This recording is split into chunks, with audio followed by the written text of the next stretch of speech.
Hello students, आज जो है वर्कशीट 30 10th क्लास की आपको समझाई जाएगी, जिसमें ट्रिग्नोमेट्री के बारे में आपको बताया जाएगा। तो ट्रिग्नोमेट्री एकदम नई चीज़ है जो आप लोग सीखेंगे आज। तो इसमें क्या होता है, ट्रिग्नोमेट्रिक रेशियो एक तरीके के फार्मूले होते हैं जो सभी बच्चों को याद करने हैं और समझने हैं।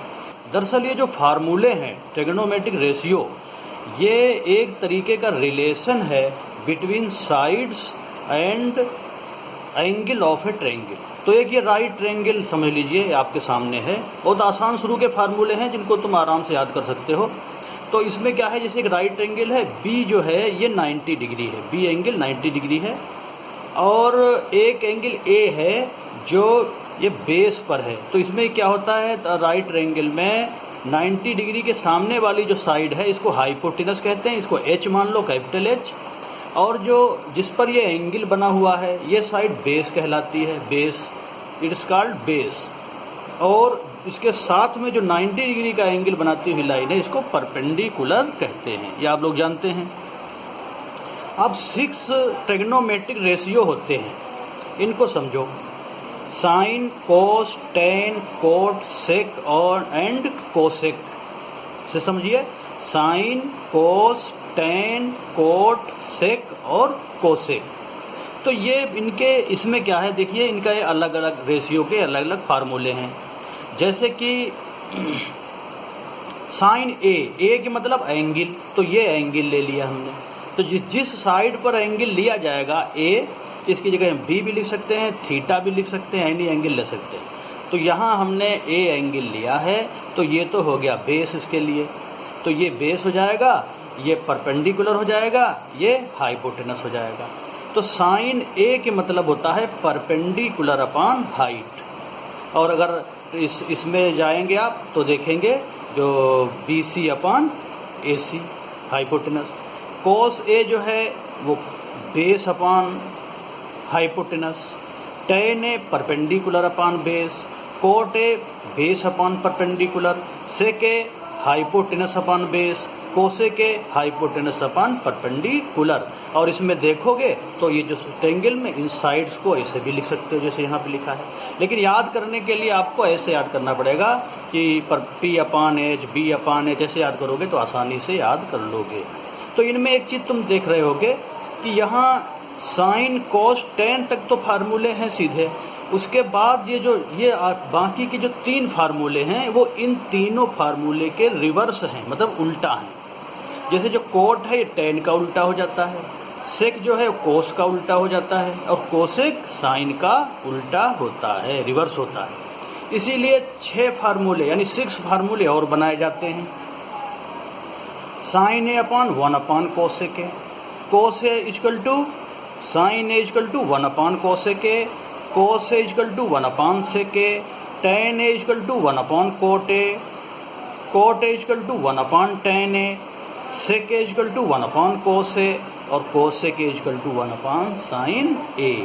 ए मीन्स एंगल, बताया हमने पहले ही आपको कि एंगल की जगह जैसे 45, 30 डिग्री, थीटा, बीटा, एनीथिंग आप ले सकते हैं।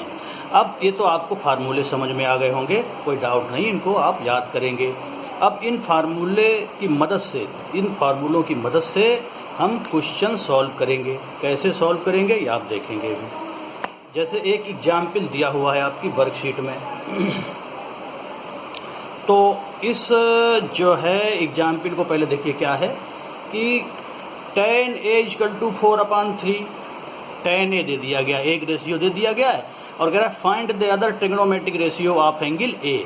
तो इसके अदर ट्रिग्नोमेट्रिक रेशियो निकालिए। तो बहुत आसान है, देखिए यहाँ पर एक बना लो राइट एंगल्ड ट्रायंगल, जिसमें ये एंगल 90 डिग्री हो गया।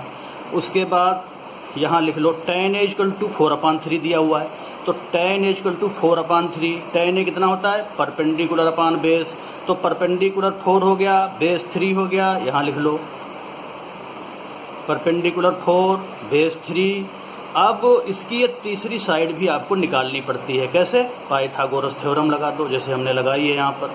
AC² बराबर AB² प्लस BC², ये पाइथागोरस थ्योरम होती है। इनकी सबकी वैल्यू रखते चले जाओ जैसे हमने रखी हुई है, और AC की वैल्यू 5 आ जाएगी। तो ये 5 हो गई। ऐसे नहीं लिखनी है डायरेक्ट, आपको इसे निकाल के दिखानी है।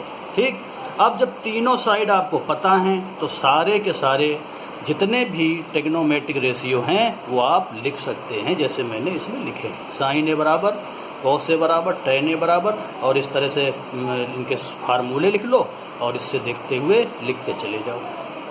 ठीक है, तो इस तरह से एक क्वेश्चन जो है आपको हमने सॉल्व करके इसमें दिखाया गया है वर्कशीट में भी, और आपको मैंने इसमें समझा भी दिया है कि किस तरह से इसको करना है।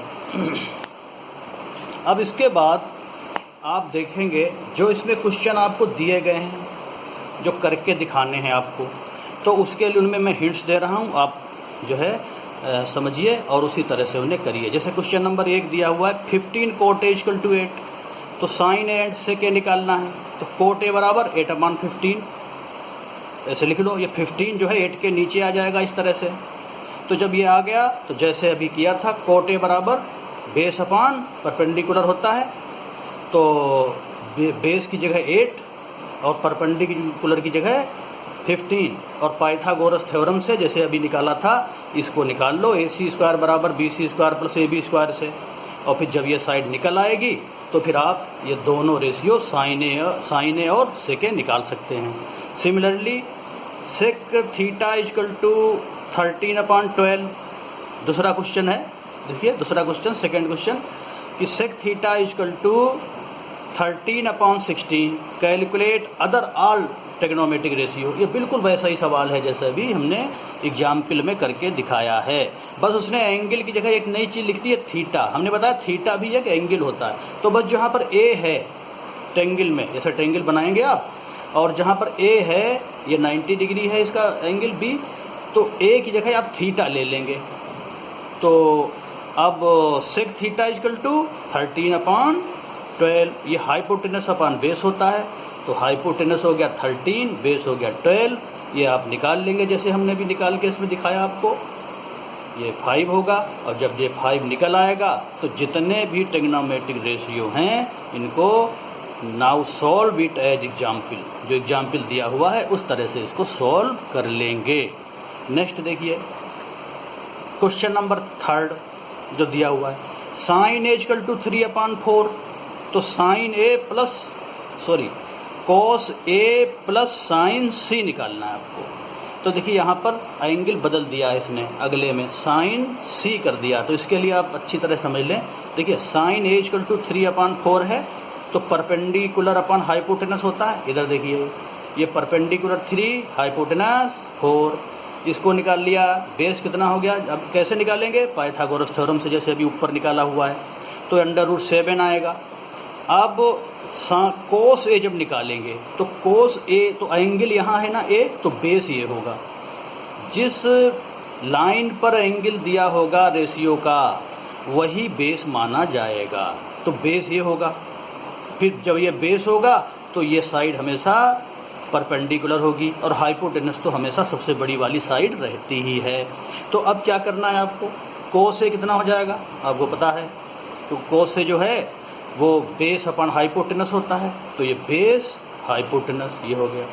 जब साइन सी की बारी आएगी तो साइन सी में अब एंगल आपका क्या है, सी।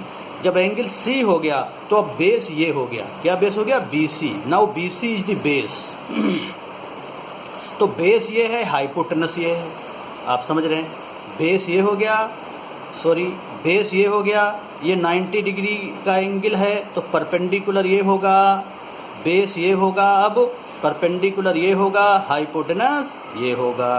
तो अब कॉस सी जब साइन सी लेंगे, एक मिनट समझिए दोबारा, साइन सी जब लेंगे तो परपेंडिकुलर अपान हाइपोटेनस, क्यों, बेस ये है, तो ये फिर बदल जाएगा √7/4, इसकी भी वैल्यू आएगी। जब इन दोनों को जोड़ेंगे तो 2√7/4, 2 से 4 को काट देंगे तो √7/2 आएगा। ठीक है, समझ गए ना। तो जब इसी तरह का एक सवाल आगे भी है, उससे आपको और भी ज़्यादा क्लियरली समझ में आ जाएगा। जो है एक ट्रायंगल दिया हुआ है PQR, तो इसमें दो साइड दी हुई हैं, ये PQ 12 है और QR 13 है। तो इस क्वेश्चन में वो ये कह रहे हैं कि tan P माइनस कोटॉर की वैल्यू निकालो। तो आपको क्या करना है, जब tan P निकालेंगे तो एंगल ये P होगा, तब बेस ये हो जाएगा, परपेंडिकुलर ये हो जाएगा, हाइपोटेनस ये हो जाएगा। तो इस तरह से tan P निकाल लेंगे। फिर जब कोट के जब निकालेंगे वैल्यू तो एंगल R हो जाएगा। तो इसके लिए अब इधर देखिए, अब ये एंगल R हो गया। अब इसमें बेस ये है, परपेंडिकुलर ये है, हाइपोटेनस ये है। तो इस हिसाब से फिर बेस अपॉन परपेंडिकुलर निकाल लो। फिर ये जो दोनों वैल्यू निकाल लेना, तब इसमें वैल्यू रख देना। वैल्यू रखने के बाद फिर ये इसकी जो है ये क्वेश्चन सॉल्व हो जाएगा। और जो PR है इसकी वैल्यू पाइथागोरस थ्योरम से आप निकालेंगे। तो इस तरह से ये क्वेश्चन भी आप सॉल्व कर लेंगे, इसमें कोई प्रॉब्लम नहीं होनी चाहिए। और ये सारे क्वेश्चन सभी बच्चे डेली होमवर्क करके अधिक से अधिक बच्चे सेंड करेंगे, और जो बच्चे सेंड करेंगे उन्हीं को आगे अक्टूबर में जो एग्ज़ाम होने वाला है उसमें मार्क्स दिए जाएंगे। जो बच्चे लगातार एब्सेंट हो रहे हैं या कभी कभार जो है अपना होमवर्क भेज रहे हैं, उनको जो है फिर मार्क्स नहीं मिल पाएंगे। ये बात आप ध्यान रखेंगे। Thank you.